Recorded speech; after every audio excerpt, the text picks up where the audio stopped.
हाय, आम्ही सुनंदा किचनमध्ये तुम्हा सर्वांचं स्वागत आहे। आज आपण व्हॅलेंटाईन डे स्पेशल केक बनवतोय रेड कलरचा आणि हार्ट शेपचा पण केक बनवतोय। तर हार्टलाच जास्त महत्त्व असतं ना व्हॅलेंटाईन डेला, तर हार्ट शेपचा असा केक बनवतोय। तर पाहूया कसा बनवायचा। सगळ्यात पहिलं आपण साखर आणि तेल फेटून घ्यायचं। ह्या वाटीचं मी प्रमाण घेतलं, 1 वाटी मैदा घेतले, पाव वाटी पिठी साखर घेतली आणि पाव वाटीचं अर्धी वाटी आपल्याला तेल घ्यायचं आहे। साखर आणि तेल आपल्याला फेटून घ्यायचं आहे व्यवस्थित। हे छानसं मिक्स करून घ्यायचंय। इकडे मी हार्ट शेपचा भांड घेतलेला आहे, त्याला मी खाली बटर पेपर लावलंय, सगळीकडून तेल लावून घेतलं। तयार ठेवायचं भांड आणि हे आता छान मिक्स करायचंय। छान असं स्मूथ पेस्ट झालेली आहे। आता ह्याच वाटीत मी दूध घेते, म्हणजे आपल्याला मैदा मिक्स करताना दुधाची गरज पडणार आहे। साखर तेलाच्या पेस्टमध्ये आता आपल्याला मैदा टाकायचा आहे। सगळं प्रमाणशीर घेतलंय, त्यामुळे बिंदास टाकते मी।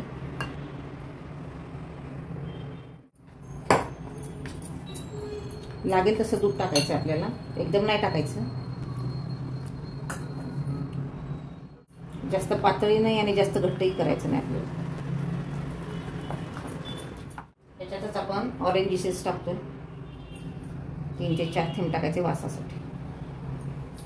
थोडंसं रिच बेस त्याचा व्हावा म्हणून थोडंसं कंडेन्स मिल्क टाकते मी, 2 चमचे। हे ऑप्शनल आहे, तुम्हाला नसेल टाकायचं नका टाकू।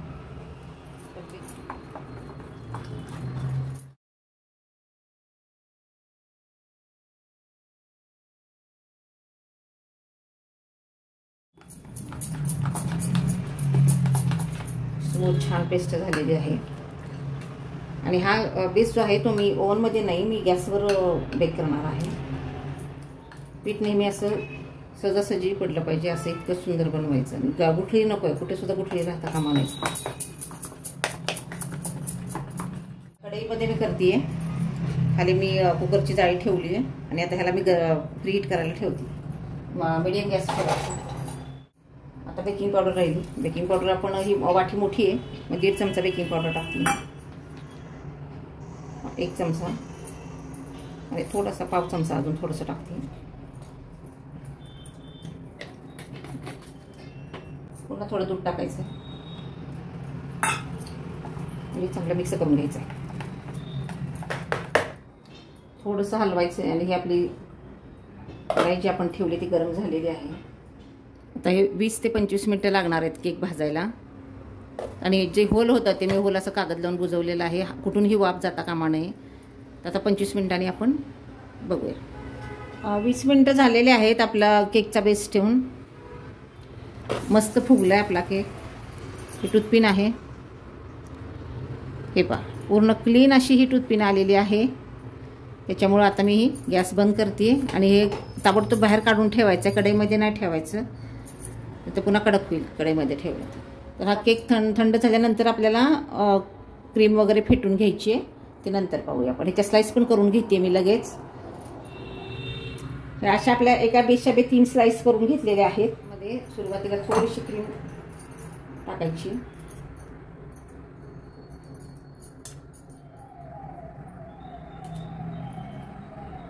एक पीस आपल्याला ह्याच्यावर ठेवायचं आहे।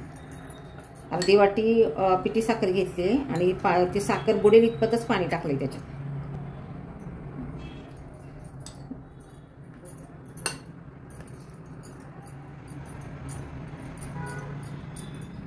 कडेपर्यंत द्यायचं नाही, दुसरी स्लाइस ह्याच्यावर ठेवली की आपल्या आप स्प्रेड होतं।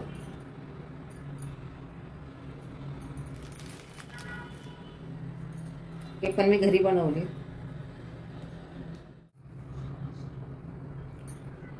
तर त्याच पद्धतीने आपल्याला हे करायचं। अशा 3 स्लाइस ठेवून मी बाजूने पण क्रीम लावून घेणार आहे आणि मग सेट करायला ठेवायचं। पहिला आपण लेयर जो लावून ठेवलं होतं फ्रीजमध्ये, एक 15 मिनिटं ठेवलं होतं, ते आता व्यवस्थित सेट झालेलं आहे। आता पातळ द्यायचं आपल्याला, फार जाड द्यायचा नाही। पूर्वी दिला होता, पहिला दिला होता आपण, ते व्यवस्थित सेट झाले, जाड दिला होता, आता पातळ द्यायचं आहे। 2 कोट झाल्यानंतर आपल्याला डिझाईन करायचं, अगदी साईडनं वगैरे सगळी करून त्याला व्यवस्थित लावून घ्यायचं आहे। थोडा वेळ पुन्हा एकदा फ्रीजमध्ये ठेवते मी, नंतर आपण वरचं डिझाईन करू।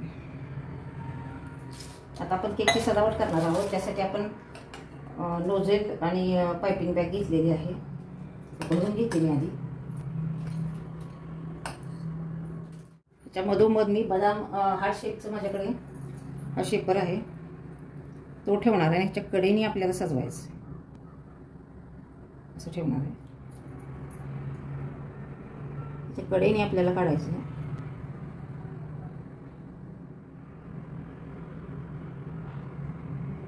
असा पूर्ण हा वरचा भाग मी भरून घेते. नंतर मध्ये मी स्ट्रॉबेरी जाम केला आहे. मी तो स्ट्रॉबेरी जाम मी मध्ये वतणार आहे. व्यवस्थित केक आपला सेट झालेला आहे. त्याच्या मध्यभागी हा मी स्ट्रॉबेरीचा घरी बनवलेला जाम टाकणार आहे.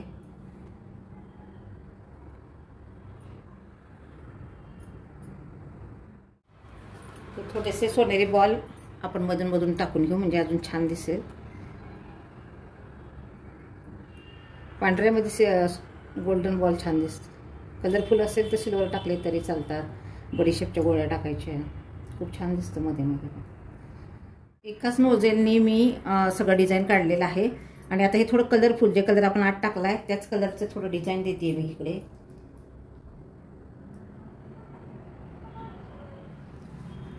तयार आहे आपला Valentine special pink colour cake. आणि तुम्हाला सगळ्यांना व्हॅलेंटाईन डेच्या खूप खूप शुभेच्छा. तुम्ही पण असा केक बनवा आणि एन्जॉय करा. थँक्यू. माझी रेसिपी तुम्हाला आवडली असेल तर लाईक कमेंट शेअर द्या. माझ्या चॅनलला सबस्क्राईब करा. धन्यवाद.